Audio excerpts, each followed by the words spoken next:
warahmatullahi wabarakatuh. Alhamdulillahirabbil alamin wassalatu wassalamu ala asyrofil anbiya'i wal mursalin wa ala alihi wa ashabihi ajma'in, amma ba'd. Bapak Ibu dan saudara sekalian yang Allah, kita akan meneruskan renungan hikmah yang ke-31 yang kemarin ke-30, sekarang 31. Ini cukup pendek, jadi kalimatnya cukup pendek, tapi ada hal-hal yang patut kita renungkan. Teksnya itu berbunyi, ma min nafsin tubtihi illa walahu qadarun fika yumdihi. Jadi ma min nafsin tubtihi, apa saja yang dari nafas yang kau hirup, kau tarik misalnya gitu, illa kecuali walahu terhadap nafas itu atau nafas itu qadarun, itu ketentuan atau bahasa sehari-hari itu takdir gitu ya. Fika, di dalam dirimu, yumtihi, yang qadar itu, ketentuan itu melekat pada nafas itu. Jadi kan secara garis besar adalah bahwa nafas kita itu keluar masuk seperti itu sebetulnya mengandung pengertian qadar, pengertian ketentuan Allah yang tersirat di dalam nafas itu. Nanti makanya ini sebagian ada yang Torikoh itu mengamalkan konsep ini dengan menghayati keluar masuknya nafas. Sama dengan baca la ilaha illallah, la ilaha illallah, la ilaha illallah, itu seperti itu antara lain. Nanti dikembangkan dalam torikoh itu. Tapi kita tidak bicara mengenai itu, tapi kita bicarakan ini konsep-konsepnya ini. Jadi di dalam nafas kita itu intinya itu termaktub di dalamnya adalah qadar, takdir atau ketentuan yang baku, atau dalam kata lain mungkin porsi ya gitu, porsi nasib gitu, yang sudah baku gitu. Tapi kita tidak tahunya nanti kalau kita itu sudah misalnya sudah meninggal baru tahu gitu. Tapi kita punya asumsi itu porsi itu sudah ditetapkan gitu. Tentang misalnya rezekinya, kemudian umurnya, kemudian perjalanan hidupnya, naik turunnya, nasib dan seterusnya itu. Jadi bika di dalam dirimu yumtihi. Jadi yang di sini ada artinya apa? Artinya yang namanya qadar itu sudah melekat dalam nafas ya. Kemudian kita lihat dulu nanti uraiannya kita agak panjang. Terjemahan lengkapnya, setiap nafas yang kau tarik maka dalamnya kedua Timothy itu saja itu dalamnya double. Maka dalam setiap tarian nafas itu terdapat ketentuan Allah atau qadar yang menyertainya dalam dirimu. Nah, inti renungannya itu pertama, tarik ulur nafas tidak pernah berhenti bagi makhluk yang disebut manusia yang masih hidup. Jadi antara lain yang namanya manusia itu hidup kan karena quwwatul hayat, daya hidup. Jadi kalau kemarin dulu sudah kita terangkan makhluk ada 4 segmen gitu. Ada 4 tingkat itu. Yang pertama jamadat. Jamadat itu artinya beku. Kemarin dulu sudah kita terangkan isinya itu 4 ya. Benda padat, gas, cair, atau urutannya padat, cair, gas, kemudian ether. Itu yang paling bawah. Itu tidak berkembang. Yang namanya saja beku, ya, jamadat, jumut. Naik ke atas ketumbuhan itu nabatat. Itu tumbuh, bukan hidup istilahnya. Jadi tumbuh. Ya, tumbuh itu apa? Ya di situ memang terjadi pemecahan sel, ya, sel dalam tubuh. Tumbuh-tumbuhan itu kalau dilihat lewat mikroskop dibesarkan itu terjadi pemecahan sel. Karena apa? Karena proses hidupnya sama dengan kita. Dan antara lain pembuahan. Nah, pembuahan itu kan bertemunya sel telur dengan sel laki-laki. Binatang seperti itu, manusia apalagi. Itu tumbuh-tumbuhan ada itu. Di sana sebutkan putek. Putek itu adalah sel perempuan, puteknya. Kemudian benang sari itu adalah sel jantan. Ini ada penyerbuan misalnya. Penyerbuan ya, dalam arti yaitu mempertemukan antara sel betina dengan jantan itu. Tidak tumbuhan tidak hidup tapi tumbuh. Terus di atasnya lagi hayawan. Hayawan dari kata hayat. Hayat itu artinya hidup. Di samping hidup tentu saja tumbuh. Contoh misalnya binatang itu dulunya kecil, besar, kemudian mati dari bangkai misalnya. Dan di situ sudah ada unsur nyawa. Jadi nyawa binatang. Kalau tumbuh-tumbuhan tidak punya nyawa. Kalau bapak-bapak misalnya memotong mangga, ya, mangganya kalau sudah terbuyung, sudah terlalu rimbun, bapak pancasi itu dibentuk. Nah itu dia tumbuh terus, nggak ada mati, dalam arti nyawa nggak ada. Masalah masih ada pembelahan sel terus tumbuh gitu. Tapi coba kalau bapak ibu memenggal kepala sapi misalnya, ya sudah tidak akan tumbuh lagi, mati dia dari bangkai itu. Ya, itu disembelih, dipangkas kan. Nah manusia itu lebih hebat lagi tuh.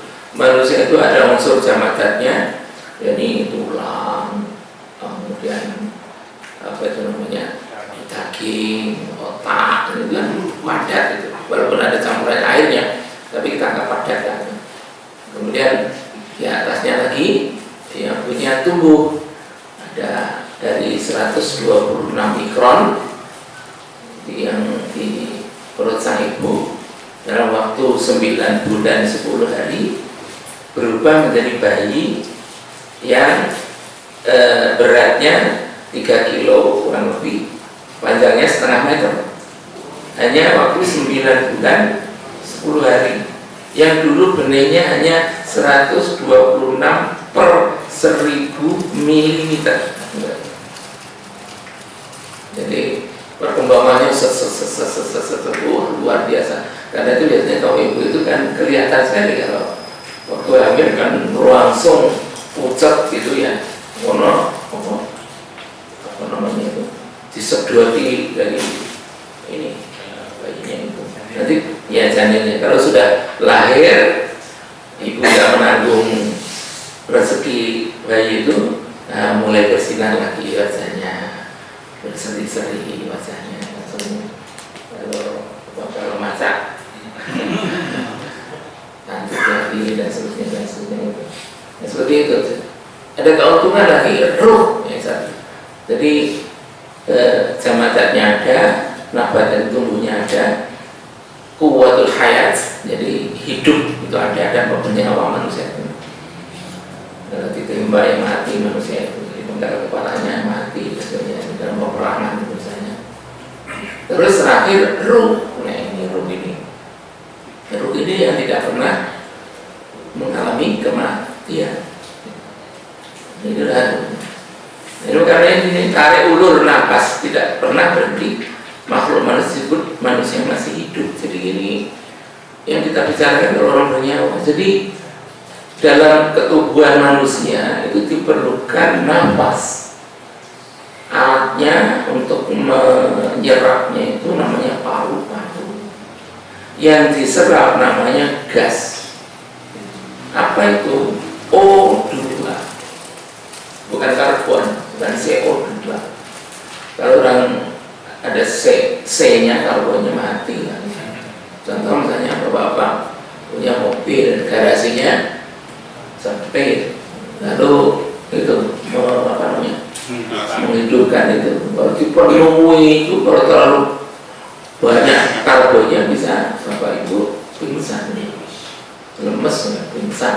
Dan ada juga yang orang mati di dalam mobilnya karena mobilnya tertutup itu, karena tidur di dalamnya nggak dibuka sedikit pun kacanya itu. Nah, akhirnya udara di dalam itu habis, O2-nya berubah jadi karbon, lemes mati di dalam itu. Makanya anak-anak nggak ada dalam koran itu sering-sering diberitakan macam itu. Jadi inilah yang menjadi masalah konsep hidup itu, kuwatul hayat, bukan ruh, ini nyawa. Syaratnya adalah nafas. Dalam setiap tarik ulur nafas tersebut terdapat qadar atau ketentuan yang tetap tentang batas hidup seorang. Jadi kalau orang bicara nafas itu sebetulnya menunjukkan batas orang hidup itu ya di situ antara lain secara material. Tetapi kalau secara ketentuan Allah dan takdirnya kita tidak tahu gitu. Tetapi yang masuk di dalamnya itu di dalam O2 maupun karbon misalnya yang ada di dalam di dalam paru-paru itu sebetulnya menunjukkan batas hidup manusia. Jadi kalau orang ingin tahu batas hidup manusia secara material, maaf ini agak kasar, ditekuk saja, ditekak saja dicekik saja lehernya, paru-parunya nggak jalan. Orang tenggelam kenapa mati? Bukan karena jantungnya, karena nggak bisa nafas. Karena tidak nafas, O2-nya hilang. Kalau sudah hilang maka pembakaran tidak terjadi, karena badannya mati ya, lemes. Yang kedua, tarik ulur nafas dapat untuk mengingatkan perlunya introspeksi diri secara bersambung-sambung sampai saat ajal tiba. Nah ini kalau menurut para ahli tasawuf, orang dalam tanda petik bodoh sampai orang paling arif, paling tahu makrifah itu soal nafas itu bisa dipahami. Dan dalam roh itu agak sukar ya, orang-orang misalnya orang yang tidak pernah atau orang awam, tapi kalau nafas ya kurang tahu gitu. Nah, orang bodoh saja ngerti namanya nafas. Itu nafas itu bisa dijadikan alat, instrumen untuk perenungan diri. Nanti istilah kita muraqabah. Ya, jadi itulah sebabnya kalau orang mau sedikit berpikir tentang nafas, itu nanti akan ketemulah pencariannya bagaimana mendekatkan diri pada Allah Subhanahu wa taala. Sekarang uraiannya itu. Kata nafs dapat diterjemahkan bermacam-macam, misalnya diri, misalnya bahwa dalam Quran, A'udzubillahi minasyaitonir rajim, bismillahirrahmanirrahim. Wa nafsi wa ma sawwaha wa alhamaha fujuraha wa taqwaha. Qad aflaha man zakkaha wa qad khaba man dassaha. Jadi nafs itu ulama tafsir yang sejauh saya ketahui itu memaknai lebih berat pada diri. Jadi dalam diri manusia itu diberi ilham yang melenceng, yang jujur, dan takwa yang lurus. Terus dikatakan fa'alhamaha fujuraha wa taqwa aflaha, sungguh beruntung. Falah itu kan beruntung. Man zakkaha, orang yang membersihkan hatinya, hanya memilih yang kanan, yang takwa. Waqad khaba, dan sungguh rugi yang ke kiri itu. Saya mengotori hatinya, hanya tidak pernah untung, tidak pernah konstruktif itu kalau ke kiri, selalu merusak, destruktif. Kalau sebelah kanan itu positif dan membangun atau konstruktif. Atau jiwa, contoh, ya ayyatuhan nafsul mutmainnah irji'i ila rabbiki radiyatan mardiyah wadkhuli fi ibadi wadkhuli jannati. Itu ya ayyatuhan nafsul mutmainnah. Nafs di situ maknanya ini jiwa yang tenang. Artinya itu bukan diri keutuhannya, bukan, tapi bagian dalamnya. Bagian dalamnya itu sudah tidak bergejolak lagi. Jiwanya yang tenang, hanya mendapat tunjuk, taat pada Allah, berserah diri pada Allah, itu yang tenang itu. Nah, kemudian yang ketiga adalah nafas. Ini nafas asli kita itu yang kita sedot itu. Nah, dalam teks ini apa lebih berat menggunakan nafas dalam arti material itu, jadi mengambil O2 dari paru-parunya itu. Ya.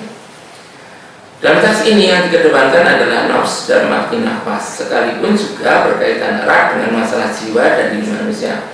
Tiga hal itu, diri, jiwa, dan nafas itu sebenarnya tidak bisa lepas. Ya. Tidak bisa lepas dalam diri manusia. 3 poin itu, titik itu selalu berhubungan. Jiwa dan diri tidak akan mungkin bisa dinikmati dalam kehidupan itu tanpa nafas, karena nafas itu menentukan kita hidup. Nah, kalau mati ke piye, kan gitu. Karena itu nafas perlu, karena perlu itu nanti jiwa dan diri manusia akan bisa disadari gitu. Sekalipun begitu, di sini dalam teks ini lebih ditekankan pada nafas manusia. Seperti diketahui dalam proses penarikan nafas, yakni menarik udara ke dalam paru-paru, di sana yang ditarik adalah gas oksigen atau O2 terutama. Jadi otak kita ini biasanya nggak jalan kalau kekurangan O2. Jadi kalau terbiasa kekurangan O2 bisa menyempitkan otak. Karena saya tanya itu, dokter Syaraf, apa betul ya kalau orang tanya kamarnya sempit ya, lalu ventilasinya kurang, karena terbiasa kurang terus bertahun-tahun, puluhan tahun, itu konon bisa menyempitkan otaknya itu. Selnya itu jadi tidak hidup, mati ya. Kenapa? Tidak mendapat makanan. Otak itu makanannya kan O2, jadi oksigen. Makanya kalau bapak ibu membuat dalam rumah, sebaiknya itu jangan tutup rapat itu, nah, tapi sebaiknya ada bolongan lah. Tapi kalau pakai AC, ya diatur lah bagaimana caranya supaya O2-nya itu tetap dibuat demikian rupa gitu. Sehingga otak kita itu mendapat suplai oksigen yang cukup. Bayi kalau terbiasa di ruang sempit, itu otaknya nggak jalan, nggak berkembang baik. Ini untuk anak cerdas itu diperlukan oksigen yang bagus. Oksigen yang bagus. Di samping nutrisi dan juga gizi misalnya dalam sehari-hari, makanan yang cukup dari ibu misalnya, tapi itu tidak cukup juga dari oksigen. Makanya ada orang pingsan itu sebenarnya oksigen yang ada di dalam otaknya itu kurang. Makanya kalau ada orang pingsan tidak boleh dikerubuti itu. Jadi orang pingsan dikerubuti dijelok. Itu karena apa? CO2-nya masuk ke itu tidak sembuh-sembuh nanti. Makanya harus nyingkir hanya 1-2 saja, terus dikebut-kebuti dikipasi itu supaya anginnya masuk dalam. Nah, terus kalau paru-parunya sudah jalan, dan itu mensuplai otaknya, lalu sadar. Jadi ini sangat penting kita ternyata betul. Gas oksigen ini sangat diperlukan untuk pembakaran dalam tubuh yang dengan hasil pembakaran tersebut menghasilkan tenaga atau energi atau daya. Jadi kalau otak tidak diberi O2, tidak ada energi, tidak bisa berpikir, ya lemes gitu. Badan juga begitu. Kalau kekurangan O2 ya lumpuh manusia, kemeringat. Dulu pada zaman perjuangan mungkin bapak yang menekuni sejarah itu gerbong apa itu? Gerbong maut ya, betul ya? Ya, zaman ada revolusi itu kota di dalam satu gerbong kereta api di pelonat-pelonat, orang banyak akhirnya mati semua. Karena apa? O2 nya habis itu. Matinya bukan karena apa, tapi kehabisan oksigen. Ketika seseorang menarik nafas, seolah-olah biasa-biasa saja rasanya. Namun, yang penting ini bagi orang tasawuf nih. Namun, kalau diteliti lebih mendalam, sebenarnya penarikan dan pengeluaran nafas tersebut merupakan anugerah Allah Subhanahu wa Ta'ala yang sangat luar biasa. Betapa tidak, tarik lepas nafas adalah bersifat otomatis, baik waktu jaga berbangun maupun tidur, waktu berdiri, duduk, berbaring, terus menerus berlangsung pernapasan tanpa diminta oleh manusia selaku makhluk. Ada bapak ibu yang Gusti Allah detik ini nyuwun kula tarik, mungkin detik berikutnya kula saged untuk mengeluarkan nafas lewatan itu. Kan tidak ada, otomatis kan. Sejak begitu lahir manusia ke bumi ini, ketika lahir itu saja luar biasa Bapak. Saya pernah diceritain oleh seorang ibu itu melahirkan anak itu bayi bungkus. Jadi bukan bayi bungkus itu, bayi itu keluar itu masih di dalam seperti balon gitu. Ya, balon. Jadi apa namanya? Plasentanya kan di sini gitu, di luar. Balon. Nah nanti di luar itu baru digunting gitu, apa namanya? Balonnya itu. Biar begitu balonnya. Biar itu apa? Ya diam saja. Apa bayinya itu. Baru setelah ditarik ke atas, terus di pangkatnya itu diplok-plok. Lagi ditaboi, bayi taboi. Hanya gitu. Nah, itu foto-foto itu. Jangan sarafnya kan. Terus ini apanya? Ini yang tadi di sini itu, yang menutup sini keluar. Masya Allah. Ya. Ternyata nafas itu tidak dari begitu keluar dari rahimmu terus ternyata enggak juga ya. Luar biasa itu sebuah apa ya, sebuah keindahan kelahiran yang luar biasa. Jadi bayi bungkus lah, jarang-jarang ini biasanya urat sekali itu yang. Jadi kumpal kambul itu dilihat itu bayinya itu kumpal kambul di dalam seperti balon yang transparan gitu.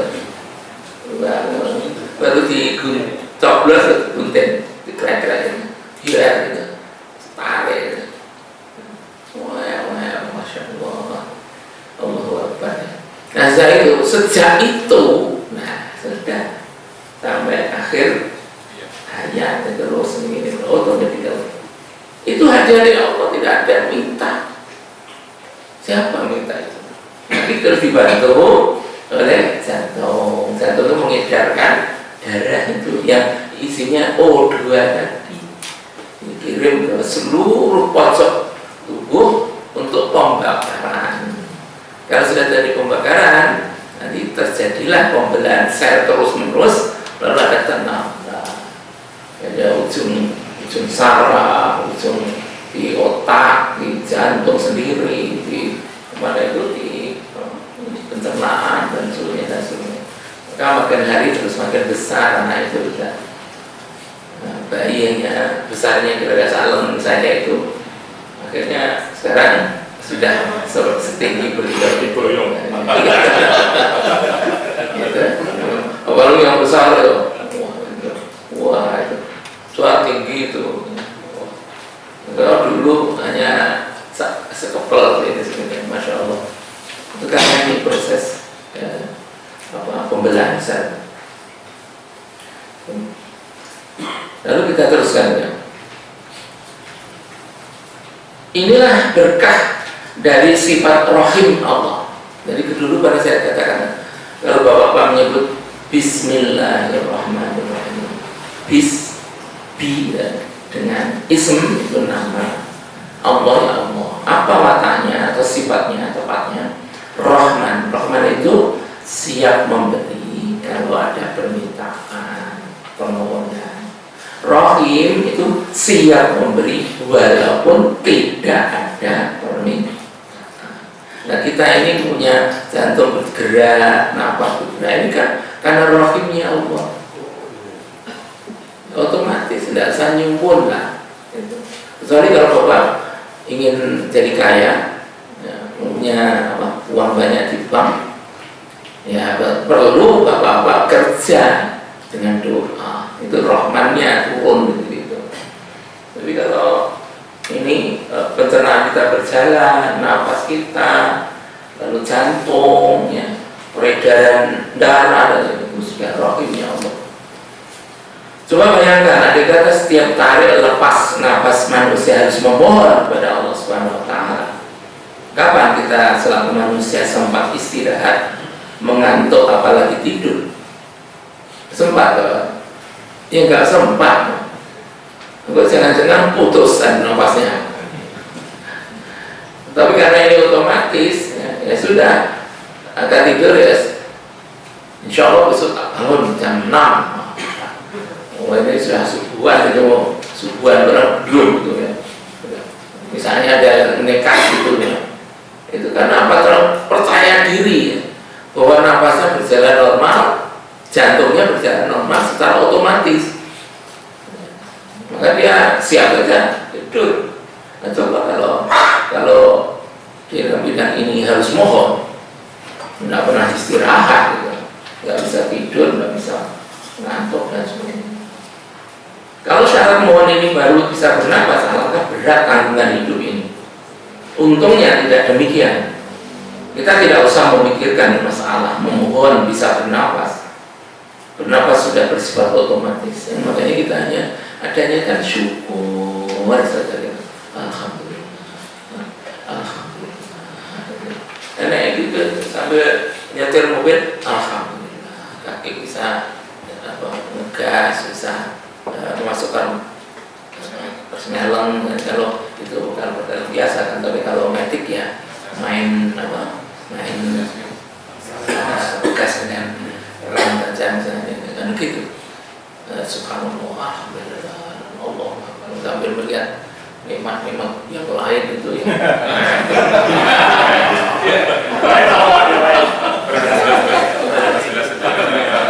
Sudah paham semua. Jadi ini untuk menunjukkan bahwa kita itu adanya itu sebetulnya harusnya syukur gitu loh. Itu. Ini kadang-kadang nanti dulu gitu ya syukurnya. Makanya dalam sufi itu ya, yang syukurnya kayak gitu loh. Jangan sok bangga oh ini aku, sok saya. Jadi tidak terlalu sombong ya Gusti Allah. Sayangnya nikmat keotomatisan bernapas tersebut tidak jarang membuat buram ketajaman kita terhadap kontrol diri, yaitu muraqabah, yakni terhadap hubungan manusia dengan Allah Subhanahu Wa Taala. Tidak jarang bahwa berlangsungnya pernapasan secara normal tersebut tidak dipakai untuk alat introspeksi atau muraqabah, melainkan lupa berasyik maksyuk dengan nikmat duniawi yang kebanyakan bersifat sensasi atau keinderaan ini. Jadi biasanya seperti itu. Mana mikirkan napas keluar masuk, melihat gelang berpermata, kira-kira lebih daya tariknya lebih tinggi mana? Oke, mana? Ya lebih ke sana kan. Maka nafas itu kalau tidak diberi Allah nggak akan hidup, nggak bisa melihat permata itu. Ya gitu. Cara bisa melihat permata harus bernapas. Kalau tidak bisa bernapas, gimana bisa melihat permata? Tapi kenyataannya dalam hidup. Nah, kadang-kadang orang terjebak ke permata daripada memikirkan nafasnya. Itu yang dimaksud oleh kata lain. Ya memang begitulah ya namanya manusia itu. Sukanya lupa. Misalnya insan, manusia itu kan sifatnya nisyan, lupa, gampang lupa. Memang nikmat duniawi yang sensasional, ini keinderaan itu amat sangat memabukkan. Apalagi kalau ditambah dengan penghargaan sosial. Misalnya status sosial naik karena kekayaan materi makin besar jumlahnya.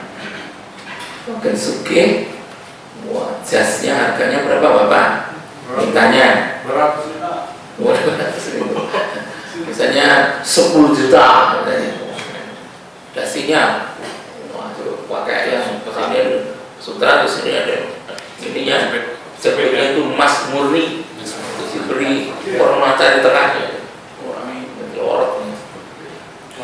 seperti kalau ada salah pernah saya dibilangi tapi tidak tahu ya kedua apa, dan hanya sekedar tahu saja. Kalau Mbak Syahrini itu Mbak Syahrini Mbak Syahrini ya, karena belum menikah kita Mbak saja ya, Mbak Syahrini itu katanya ini makhluk yang berjalan ini harganya 5 miliar.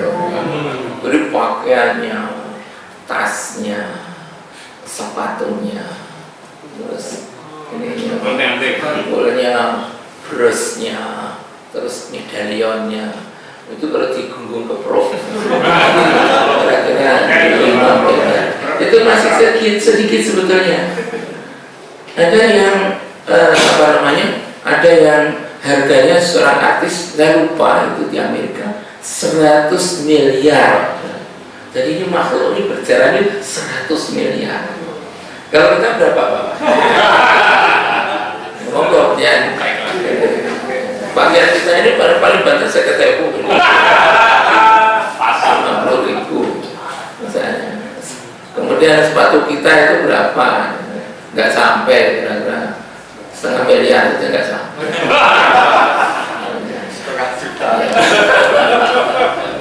Nah itulah itu.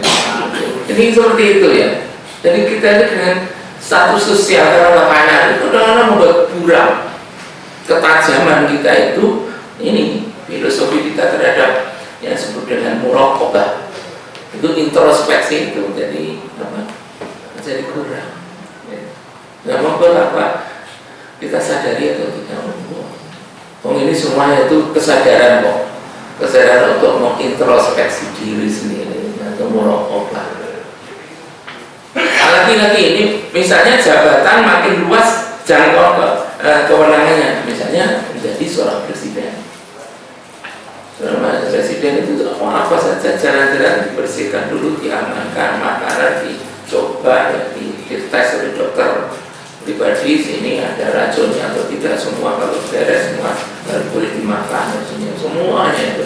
Makin tinggi kewenangannya itu makin kalau tidak hati-hati melihat realitas itu kan memburamkan ketajaman muraqabah untuk mengatur hubungan kita dengan Allah. Jaraknya itu loh, dekat dengan jauhnya menjadi buram, terjebak oleh hubungan gemebiarnya kenikmatan dunia yang sensasional itu.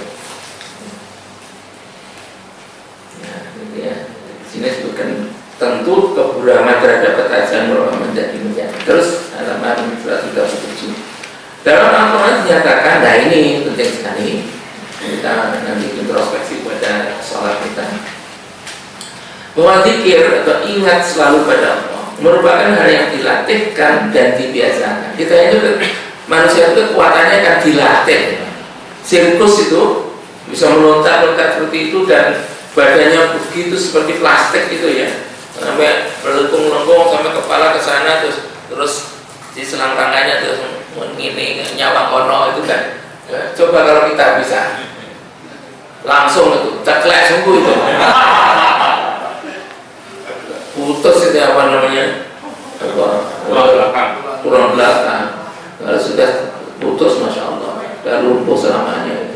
Tapi kenapa kok kepalanya itu melempung gini terus melembut apa kakinya begini terus di tengahnya terus dikepit kaki selangkangnya itu karena latihan. Yang namanya manusia itu kan bisa dilatih. Kalau sudah dilatih menjadi terbiasa. Kalau bapak-bapak subuh misalnya setengah 5 kurang sedikit ya misalnya. Kalau terbiasa begitu tidak usah alarm itu langsung ya gitu. Tapi kalau tidak latihan entah ada azan atau tidak ya bablas saja gitu. Karena latih kemudian biasa. Makanya ini kata-kata ini kita tulis betul-betul kita pilih kan itu. Dilatihkan dan dibiasakan. A'udzubillahi minasyaitonir rajim. Bismillahirrahmanirrahim. Innani anallah la ilaha illa ana fa'budni. Ini bacaannya ana ini pendek ya. Ana ya. Fa'budni ma'aqimis salata li dzikri. Anallahu la ilaha illa ana fa'budni wa aqimis salata li dzikri. Ini dirikanlah salat li dzikri untuk mengingatku. Sungguhnya aku ini adalah Allah, tidak ada Tuhan yang hak selain aku. Maka beribadahlah kepadaku dan dirikanlah sholat untuk mengingatku. Jadi sholat itu badakannya adalah zikir.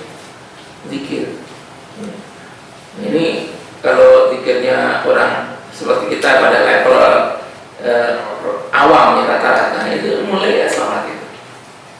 Pada kita ingatnya Gusti Allah setiap jam 12, diingatkan lagi jam 3 sore, diingatkan lagi jam 6, diingatkan lagi jam 7, terus diingatkan lagi subuh, nanti diingatkan lagi nanti jam 12 gitu ya. Itu sudah sangat bagus tuh. Itu sudah sangat bagus. Yang ini aja loh, yang 5 itu aja. Untuk ingat itu sudah bagaimana. Nanti kita lihat ini. Kata Al-Quran bagaimana cara Al-Quran itu melatih dan membiasakan kita. Jadi sholat itu padakannya adalah zikir kepada Allah. Ini sholat li zikri, untuk mengingatku. Sementara itu dalam Al-Quran juga ditegaskan bahwa ingat kepada Allah yang berbentuk sholat dilakukan manusia secara terus-menerus, tidak berzeda. Al-Ma'arij ayat 23. A'udzubillahi minasyaitonir rajim. Bismillahirrahmanirrahim. Alladzina hum ala sholatihim daimun. Nah, ini peningkatannya. Tadi nggak kita katakan ya bahwa diingatkannya sholat itu 5 waktu itu. Nah, yang dipentingkan apa? Ketaatannya itu. Latih dan biasa taat. Oke, satu sudah bagus. Dinaikkan oleh Al-Quran. Apa itu? Ini ada kata-kata ini. Hum ala sholatihim. Dalam Al-Quran ada kata 3 dikaitkan dengan sholat. Satu ialah ala sholati. 2 min sholati. 3 an sholati. 3 maknanya berbeda-beda. Jadi tidak diterjemah. Kalau diterjemah global memang dari semua. Jadi kalau ala juga dari, bisa min dari, an dari, gitu. Bisa. Tapi sebetulnya maknanya berbeda-beda. Ala itu artinya adalah komitmen terhadap yang disebut salat. Nah, Jadi perhatiannya itu penuh gitu. Jadi kalau Allah Akbar langsung otomatis senang pada salat gitu. Ingat pada Gusti Allah. Ini kan level kedua. Ingatnya Gusti Allah itu begitu komitmen dirinya pada sholat. Maka orang ini biasanya kalau orang memperhatikan ala sholat ini biasanya menjaga waktu sholat, cirinya itu. Bagaimana? Daimu terus menerus. Dawam itu ajak konstan terus seperti itu. Nah kalau sudah terus menerus apa? Terbiasa. Tapi kalau kata min sholat itu artinya adalah orang yang memperhatikan kesempurnaan cara-cara teknisnya sholat. Wudhunya gimana, berdiri, takbirnya gimana, rukuknya bagaimana, tawaruknya bagaimana, salamnya bagaimana, itu min. Tapi kalau an sholat ini ditekankan, yakni kebermaknaan sholat. Makanya di dalam surah yang terkenal di dalam Al-Fatihah ini Al-Ma'un alladzina hum an sholatihim sahun. Jadi mereka terhadap muatan isi pesan dalam sholat sahun, mereka lupa, nggak nangkep. Ya disangka sholat itu ya sudah itu, berdiri, rukuk, sujud, assalamualaikum, berdiri, rukuk, sujud, berdiri, rukuk, sujud, itu aja, teknis sekali, mekanis sekali. Tapi kalau Anda pesan apa yang tersirat di dalam sholat. Nah, di sini ini misalnya mengenai sholat itu sudah sudah meningkat seperti itu. Ya, caranya Al-Quran itu memberikan pelatihan itu untuk berzikir kepada Allah seperti ini, tingkat grade-nya itu seperti itu. Nah, kemudian seterusnya posisi manusia adalah di tengah antara jarak dengan Allah dan dengan kenikmatan dunia dalam sebuah garis lurus. Jadi kira-kira begini, boleh rasa atas bawah boleh, karena Allah itu Maha Suci. Kita letakkan saja atas bawah, bukan kiri kanannya. Atas bawah sebuah garis lurus. Manusia itu di tengah, ya, titik netral itu. Terus ini Allah, terus di sini kenikmatan duniawi. Maka hukumnya apa? Kalau manusia yang di tengah itu mendekati kenikmatan duniawi, maka jarak antara dirinya dengan Allah jadi jauh. Tapi kalau manusia itu makin mendekati dengan Allah, maka jaraknya dirinya dengan kenikmatan jadi jauh. Itu maksud kita.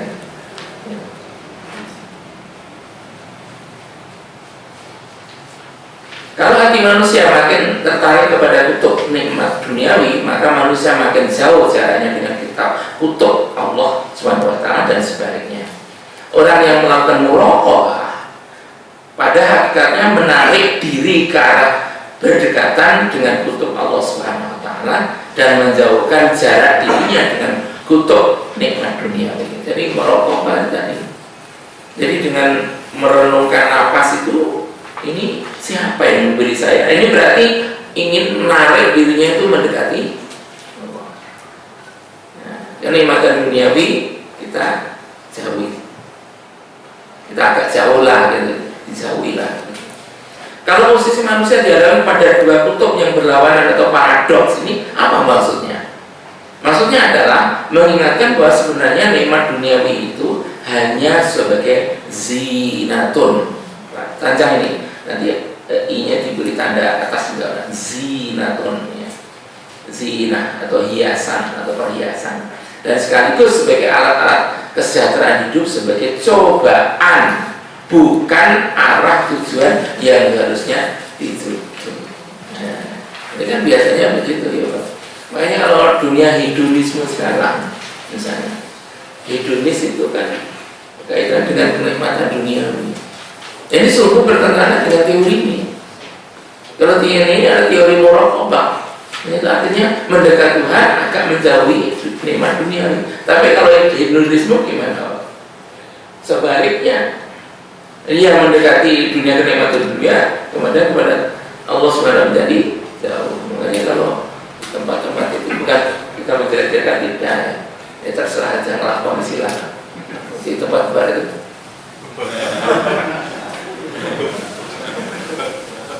Itu terus biar wah pun perlu ingat sih. Terus kalau sudah ngelak lagi ayo mas DC-nya di belakang itu rada yang keras duduk wah waduh saya genderuwo bias itu ya itu. Terus kira-kira ya maksudnya itu untuk senam atau apa? Kalau untuk senam itu jelas itu ya. Kalau senam olahraga gitu. Nah ini apa? Misalnya, ya mau berarti yang lakonnya silakan. Oh selagi lampu ini saja ya normal begini saja karena mata kita tidak kuat. Untuk kami di situ dibuat. Ya begitu. Itu kan lalu sekali. Jadi orang bisa apa? Bisa melankolik ini. Sampai muat biarnya bukan hanya putih dan putih saja, biru, merah, keras, kuning, muter-muter itu. Kalau kan bisa lihat di televisi itu loh. Sampai saya bilang ke keluarga, saya kok menikmati nggak susah ya orang apa karena saya karena sudah tua ini apa ya nggak bisa menikmati seperti itu. Tapi yang muda itu luar biasa. Luar biasa. Tapi kalau orang-orang sufi tidak itu. Di dalam dunia kegembiraan, bukan kegembiraannya, di dalam dunia kesehatan itu ada grade 3 yang dikembangkan pada tasawuf. Pertama paling bawah itu gembira. Gembira itu sangat relatif, gampang lenyap, gampang tumbuh. Itu gembira. Setelah bila dari misalnya ada di bar tertentu ini misalnya itu baru sebenarnya wah kan gembira ya. Ada teman terus ada ledakan dua gitu. Langsung ini mulutnya ini yang langsung putih gitu. Kenapa? Takut. Hilang itu apa namanya? Kegembiraan yang tadi langsung panik gitu. Berubah panik. Jadi gembira itu sangat relatif. Jangka pendek sekali. Ya, itu yang paling bawah. Rata-rata orang hanya pada tingkat ini. Terus naik yang tengah itu namanya senang. Senang itu adalah kondisi gembira dalam waktu yang relatif lebih banyak atau panjang. Nah, umpamanya apa? Punya bapak ibu, punya putra-putra yang manut misalnya, manut. Ya sekali tempo kadang-kadang soal tidak manut gitu. Itu biasa dalam kehidupan itu. Sama dengan bapak ibu yang sudah pernah menikah, bukan sudah menikah. Sudah menikah. Itu kan sekali tempo ya kadang-kadang berbeda pendapat dengan istri, lalu agak sedikit panas-panas sedikit kan biasa tuh seperti itu ya. Nah itu senang gitu ya. Tapi kalau di atas sendiri itu bahagia. Bahagia itu adalah kesenangan yang tidak terbatas. Di mana ya? Sebetulnya kebahagiaan itu si surga. Kalau di dunia itu paling banter, paling tinggi itu senang. Tapi rata-rata yang paling banyak itu adalah gembira. Coba kalau orang minum-minum gitu, kan hanya gembira saja. Gembira. Sudah itu nanti kalau kuliah-kuliah sudah nikmatnya sudah tidak ada itu. Minuman bir, apa itu hilang. Karena umurnya itu hilang. Tapi kalau nanti sudah tidur, nanti segar lagi, diulangi lagi. Tapi hanya gembira, bukan senang. Nah, syukur kita ini dalam kehidupan itu sama derajat senang itu alhamdulillah sekali. Rata-rata kita itu diguleti hanya gembira, sulitnya untuk bahagia. Tapi rata-rata orang yang mengatakan, saya berbahagia sekali mendapat suami ini dan tenane. Yang benar itu senang, betul. Karena sekali tempo pasti ada bentrok. Bentrok itu adalah hukum alam ya. Ada. Tapi mas-mas ini janganlah takut loh yang belum menikah. Wadah tidak ada kebahagiaan dalam rumah tangga. Nah, tapi ini tasawuf loh. Kalau tasawuf bilang gitu. Tapi kalau misalnya bahasa biasa, bahasa umum mengatakan bahagia ya monggo. Tapi di tasawuf di-grade itu. Lalu dipecah, terukur sekali itu. Kalau gembira terbatas, kalau senang relatif lebih lama. Kalau bahagia utuh, itu di surga nanti. Di surga itu nggak ada yang namanya sedih, itu adanya salaman salama. Dalam Quran itu kan itu. Yes, enak banget, mangan sak boleh, sak betulnya itu dan sebagainya itu nggak ada yang melarang dan sebagainya. Dan dalam surah Al-Kahfi, A'udzubillahi minasyaitonir rajim, bismillahirrahmanirrahim. Inna ja'alna ma'al ardi zinatan, zina dari perhiasan, laha ya, bagi bumi. Jadi sebetulnya apa yang ada di bumi itu adalah perhiasan di dalam bumi. Lina meluahum itu untuk menguji mereka. Ini pengujian. Ayyuhum ahsanu amala, siapa dari mereka itu yang amal solehnya baik. Sungguhnya kami telah menjadikan apa yang ada di planet bumi sebagai perhiasan bagi bumi. Akan dengan hiasan bumi itu kami menguji atau bala mana di antara mereka yang terbaik dalam perbuatan mereka. Sekali lagi terakhir, tindak lanjut dalam praktek. Yang pertama, dalam kehidupan sehari-hari antara mengingat Allah dan proses menikmati nikmat duniawi seharusnya dikelola dan dikontrol lewat renungan terhadap nafas yang bekerja dalam paru-paru manusia. Jadi kita ini tidak akan bisa menikmati toko, tidak bisa menikmati uang, tidak bisa menikmati kendaraan kalau kita tidak bernafas. Maka nafas itu sekali tempo tengok.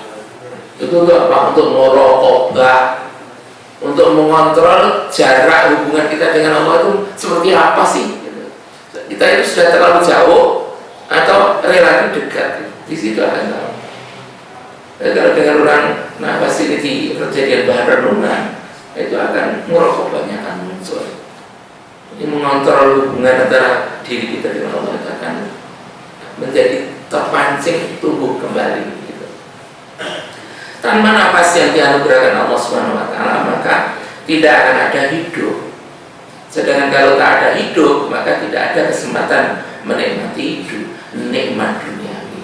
Jadi monggo nanti bapak-bapak yang pakai motor dan motor seperti saya ini, ketika menyetir mobil atau mungkin kendaraan lain atau mengayunkan kaki alias berjalan kaki, nanti kita nikmati nafas kita itu bagaimana itu. Jadi di samping melihat kenikmatan lain yang tadi diminta untuk dirinci, saya tidak akan merincinya. Itu tolong nafas kita itu jadikan bahan renungan ya, karena itu yang menyebut kita hidup. Kita itu bisa nyetir, kita bisa menikmati mesin kendaraan bermotor, kita bisa menikmati putaran ban untuk sepeda ontel, kita bisa menikmati kaki kita mengayun dan sebagainya itu. Terakhir nomor 2, hidup adalah kesempatan besar untuk menanam dan memproduksi amal soleh. Jadi kalau nanti renungan itu jalan, insya Allah amal soleh kita akan muncul. Sampai di sini dulu, mungkin nanti ada diskusi dari bapak-bapak. Terima kasih. Assalamualaikum warahmatullahi wabarakatuh. Mungkin ada yang mau dinanyakan ya? Ada Pak Haris?